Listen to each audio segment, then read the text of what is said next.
Well, Turkey's central bank has reduced borrowing costs for a fourth time this year.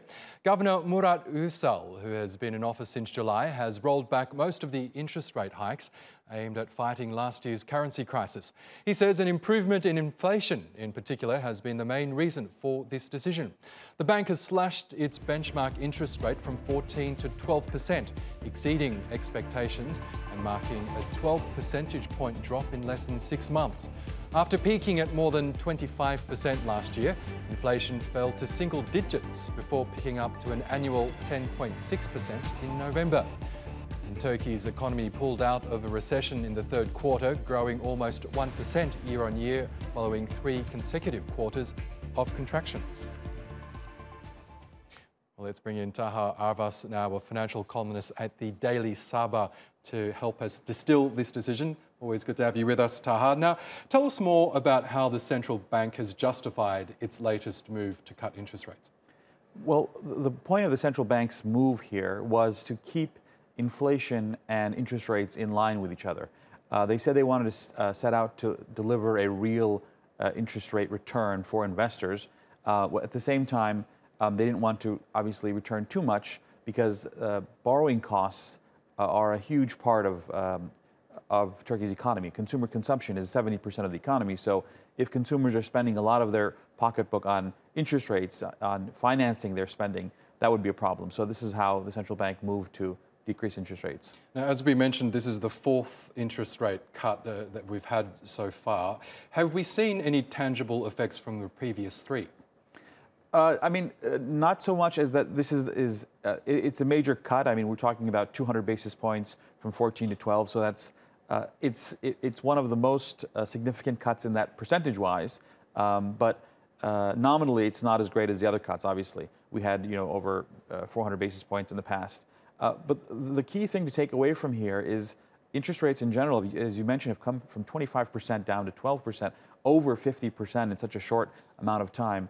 And almost all economists were saying it would be impossible to keep the Turkish lira where it is, or the stock market to be where it is with those rate cuts. But that's the surprise here, that the central bank was able to kind of convey that they were going to do this and do it, and they did it in a way that didn't spook investors. And that's the stock market's on a roll.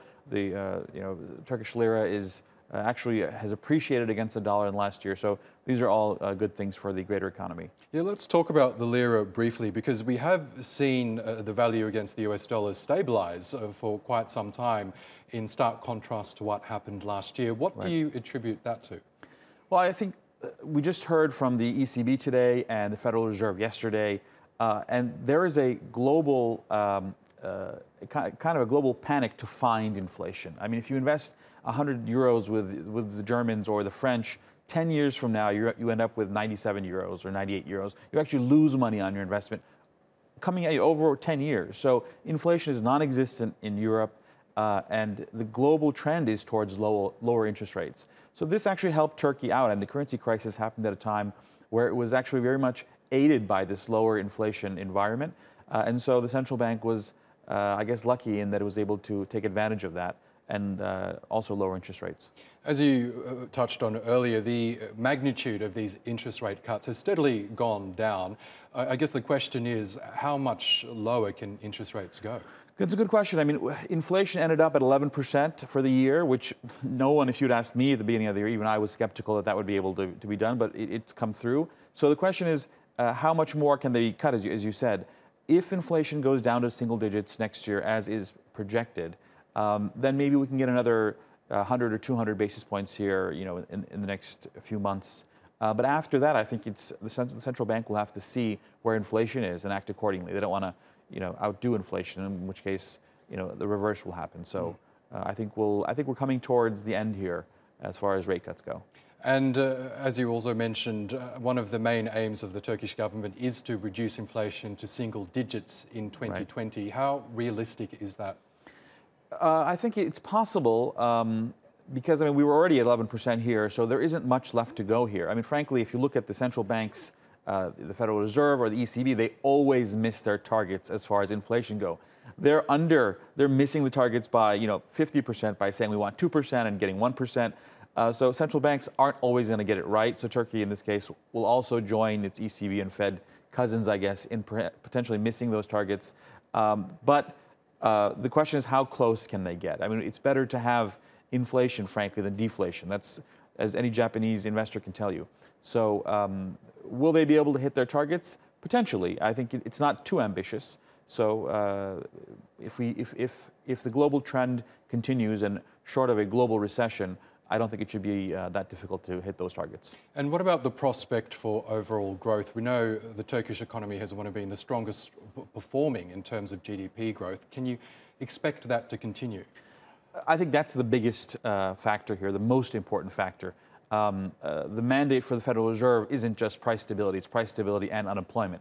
In Turkey, surprisingly, it's just price stability legally, technically. But unemployment and growth are very important things for the government, for all Turks, frankly. And so these central bank rate cuts only help if they actually spur growth. And that's what we've seen, although we're talking about 1% here, but perhaps they can be justified and increased, growth can increase in the next year. And if that's the case, then there's, you have price stability and you have growth, and that's great all around. Okay, Taha Arvas, we'll have to leave it there, but thank you for your analysis as always.